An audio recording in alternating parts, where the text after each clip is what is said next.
Young Lee man and I came from the East Coast. I feel like a future young nigga gon' beast mode. Hang out the window with a gold, that's his ego. Came from the Ville, gotta do it for my people. She rap with the gang and she fuck with the ego. Yeah, that's how she like it. She want me to pipe, just get it deleted, no time for no Skyping. OTM straight out the mud, we the lightest. Oh, you already know how we rockin', man. It's your brother from another mother, Kobe Lee in the building, bringing you the all-new Philly Cat Podcast. If you're new to the show, let me give you a little bit of a rundown. I'll be talking to Eagles, I'll be talking to Sixers, I'm gonna sprinkle in a little bit of the Phillies, but I damn sure ain't talking about the Flyers. Hope everybody feeling good out there. Hope you ain't worried about the mule going blind. In other words, be in control of the things that you can control. Don't let the things out of your control you. Okay, so let's get down to the nitty gritty. Let's talk Biznae. Let's talk Turkey. The Dark Knight Rises. Joel Embiid was cleared for protocol a couple hours before the game, and you know he was coming back. I told y'all a week ago, Joel Embiid will be back, and he will return with the black mask, the mass murderer. The Phantom of the Blocker, the big boy on the block, the OG, triple OG, triple. Nothing goes in, nothing goes out without his say. The MVP, Joel Embiid, return. And damn did he have a hell of an impact on the damn game.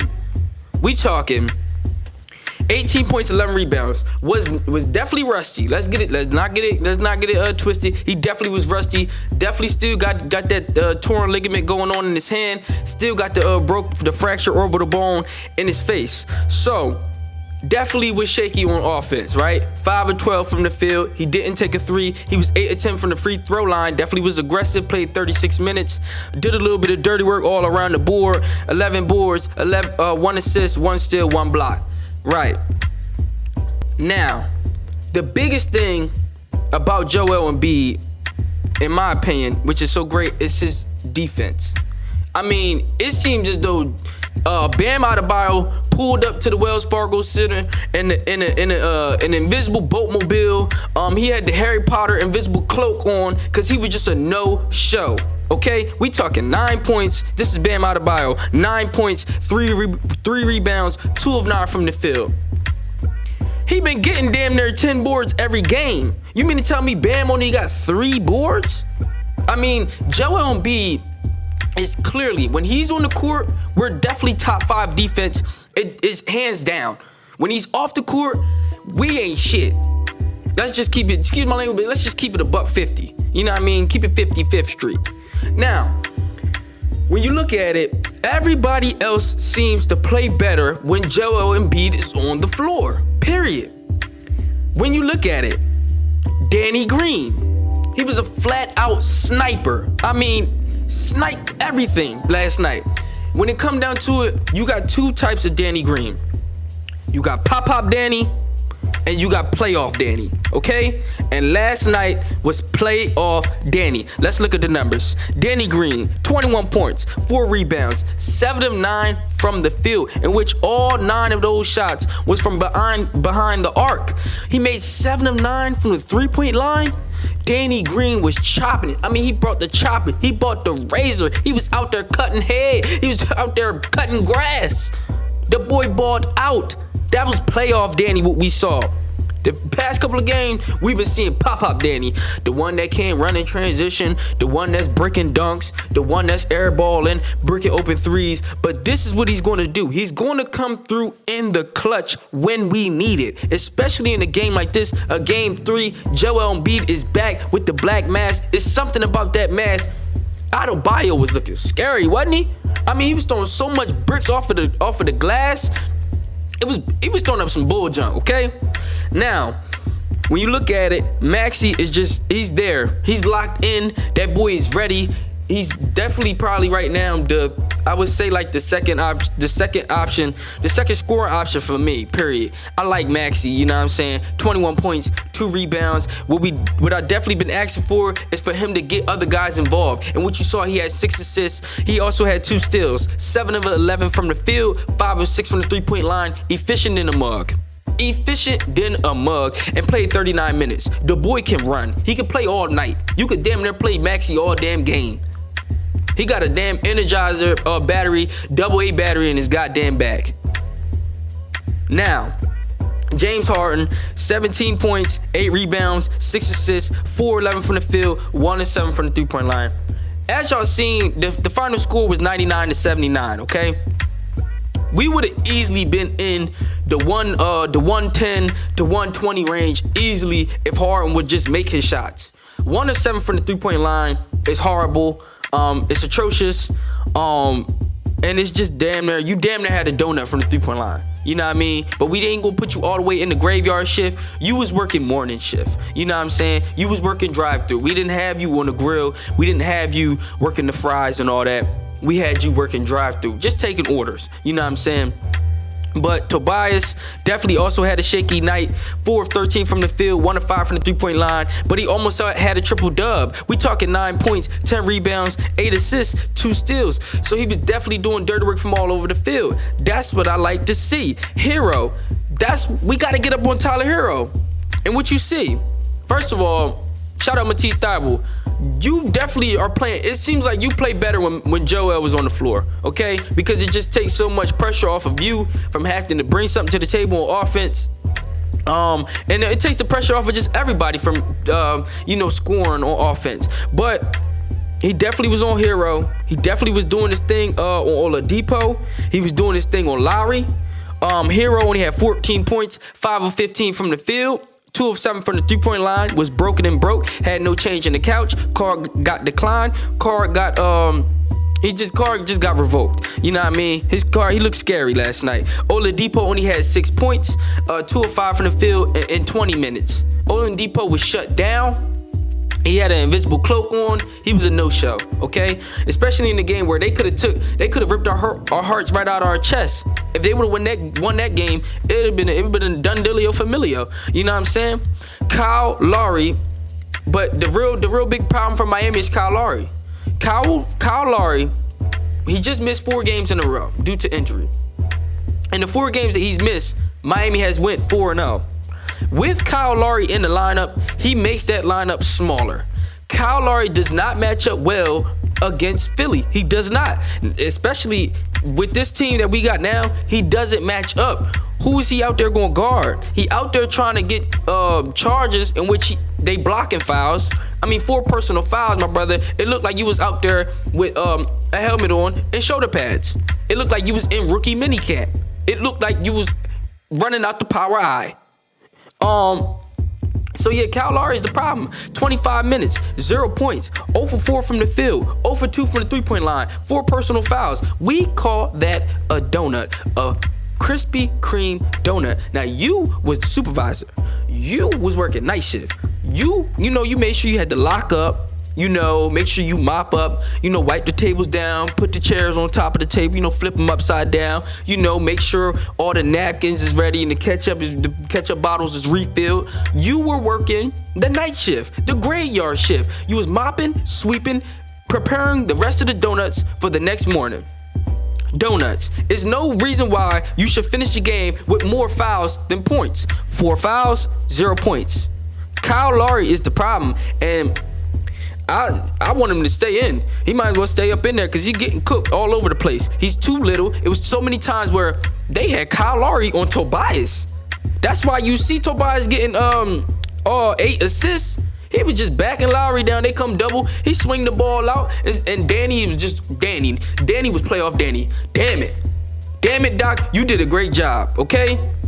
Now, my one problem that I definitely did have was turnovers. I believe we had 18, but we gotta get that. We gotta clean that up. We definitely was rusty with Embiid coming back.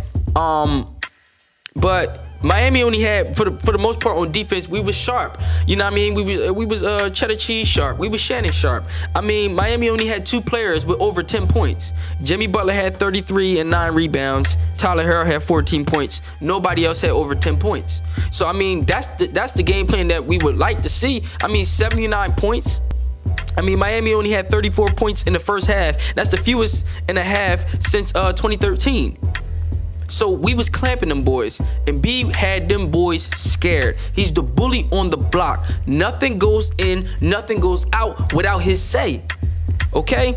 Points in the paint, we was tied with 28 apiece. Miami also had, they won on the second chance with 15 to the Miami to 7 to the Philadelphia. But on fast break points, Miami only had 6 points on the fast break, and we had 19. We pushed the ball. Maxey was running. James Harden was making those outlet passes. Tobias was going on the break. You had Joel Embiid with that sidestep dunk on the break.